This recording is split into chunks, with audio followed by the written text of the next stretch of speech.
Hello again, Ashley here. So, since I did my last upload about the quote from Seneca about protection, about being afraid of dying, and how about connection, go and have a look. I just posted 23rd of December. Yeah, it's entitled Death, and it's got a dash, and it's got what are you protecting? So I just had a bit more reflection on that video,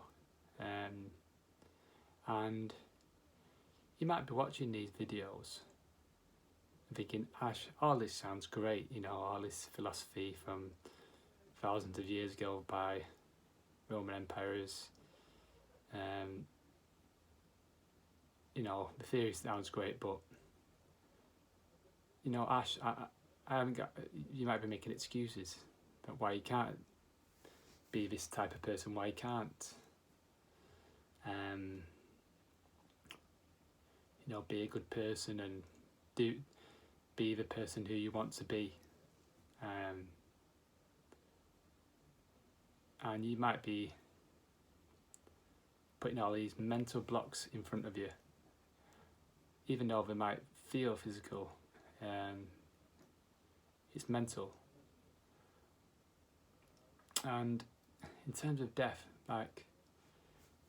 you might be thinking to yourself, Ash, I'm not afraid of dying.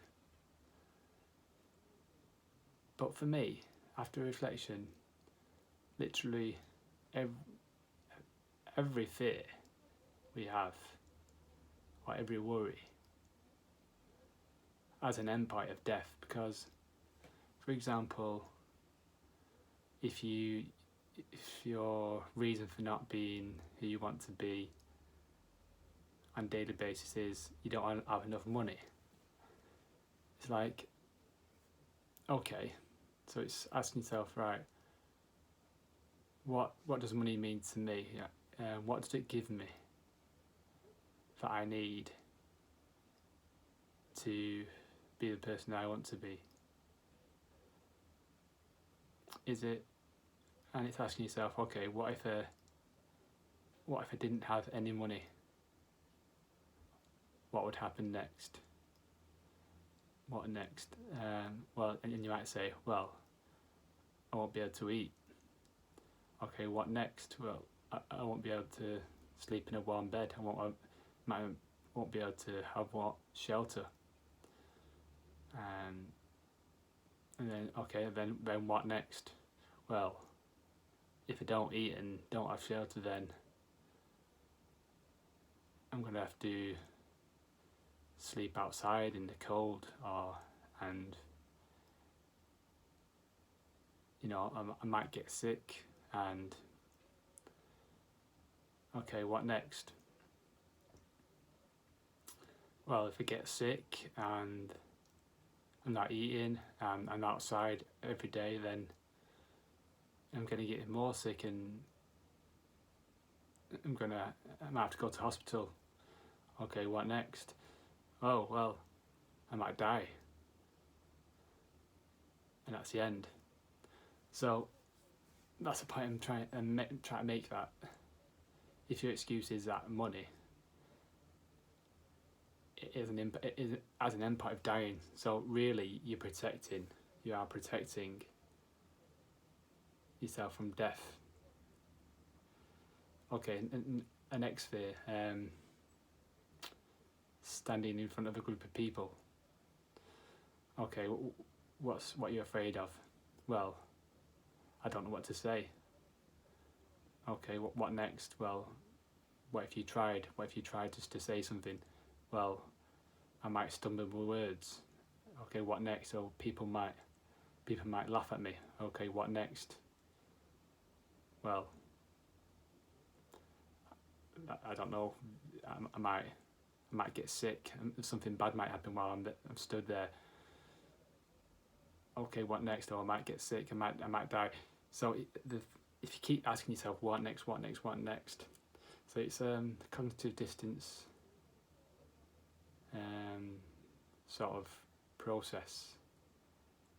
And just keep asking yourself all the way, and you will come to the more you ask yourself what next, you will come to a realization that it has to the end point has to be death, because that is the only end.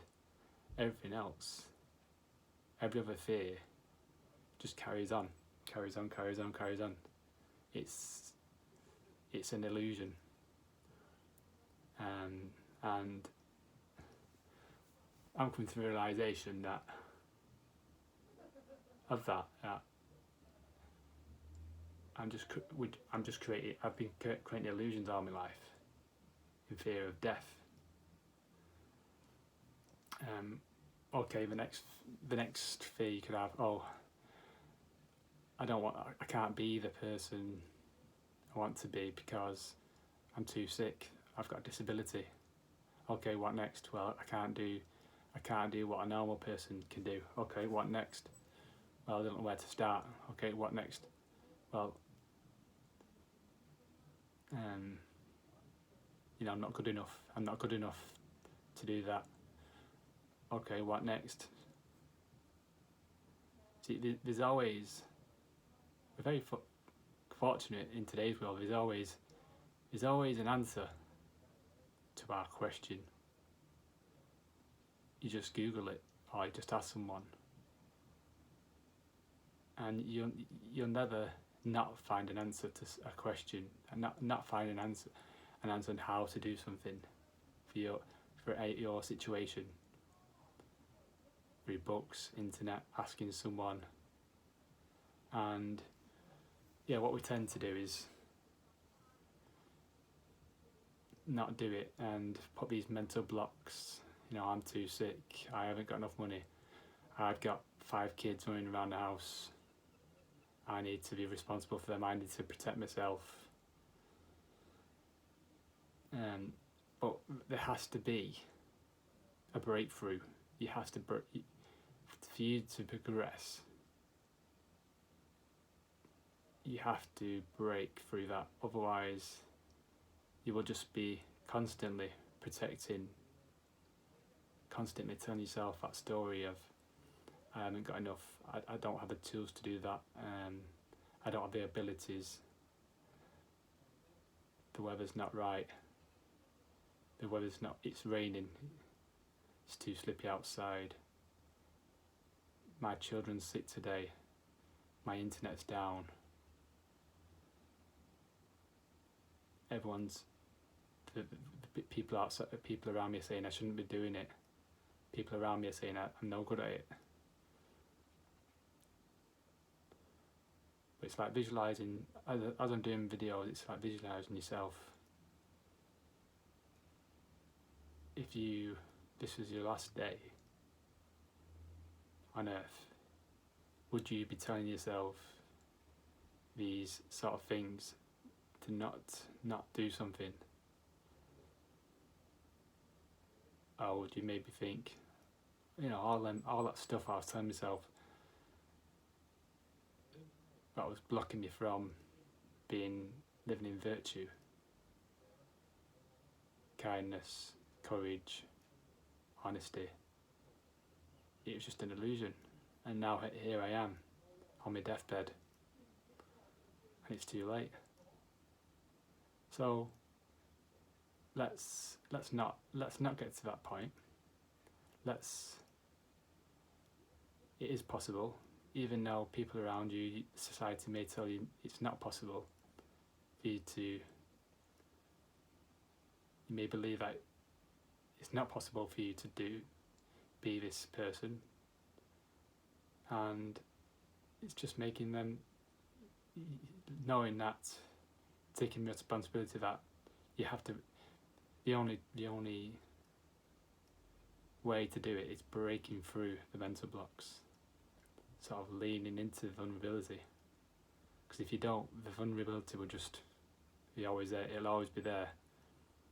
You have to face it, you have to face vulnerability, like I have when I've switched careers, when I've when I was telling myself I wasn't good enough to run a marathon this year, and I did it. And when I told myself I wasn't good enough to stand in front of a group of people, I wasn't good enough to do a podcast, I wasn't good enough to be a personal trainer. You know, everything, all these things, all these activities, most activities I've done in the past, they're always unknown to me before I did it.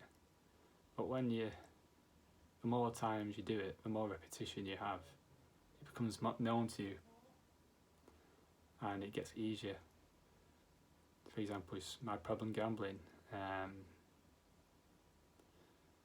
Before I started it, I didn't believe it was possible. I was putting these mental blocks, telling myself, there's a voice inside myself saying, Actually, you need gambling in your life. You can't watch sport without having a bet. You've been doing this for 15, 20 years. You can't stop now. You need the money. You're skillful at it. You won't feel like you do. You won't be able to get a feeling in yourself. So all these little voices sort of were holding me back from doing it. So I know where you're coming from with the mental blocks. I've been there, but I'm living proof that it is possible. I'm 86 days gamble free. I know I've been counting last 80 odd days. I've had a clean year, but it's been happening over a year. I had a relapse, but I just wanted to count the days to give myself proof and other people proof that it is possible to break through these habitual thoughts of not being good enough and having believing that you need to do something to make you feel good. And yeah, gambling's the same. It's protecting from death, because why would you gamble? Why would you gamble why would someone gamble if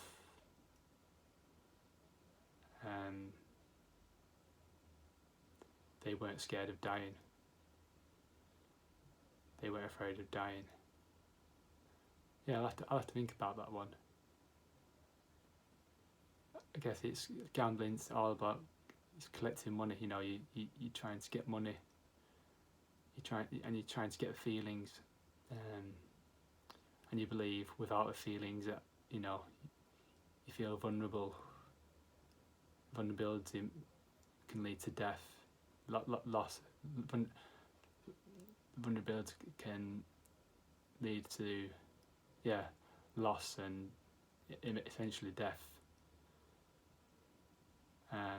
Or you might think, I'm gambling to earn money. Well, okay, what happens if you don't have money? Like I said at the start of the video, well, no food, no, I can't buy things. I can't buy cars, can't buy phones, can't buy big houses, can't go on holiday. Okay, what next? I might get sick.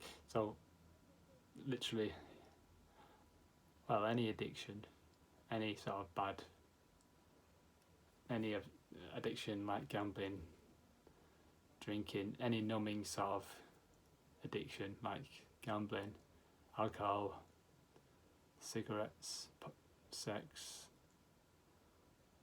and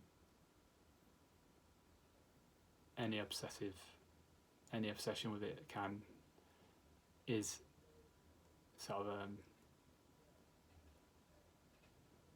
through fear of something. You're doing it because of a fear of something, fear of lack or security or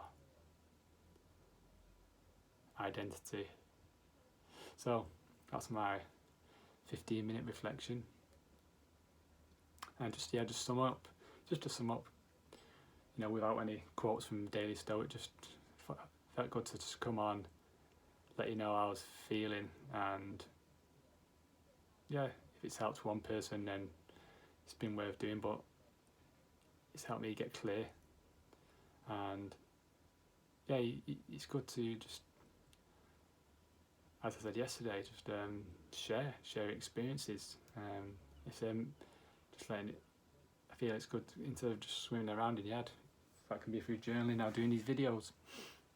But I'm going for my run now anyway, so I'll catch up with you tomorrow. It'd be good to hear from you, and have a good day. Bye.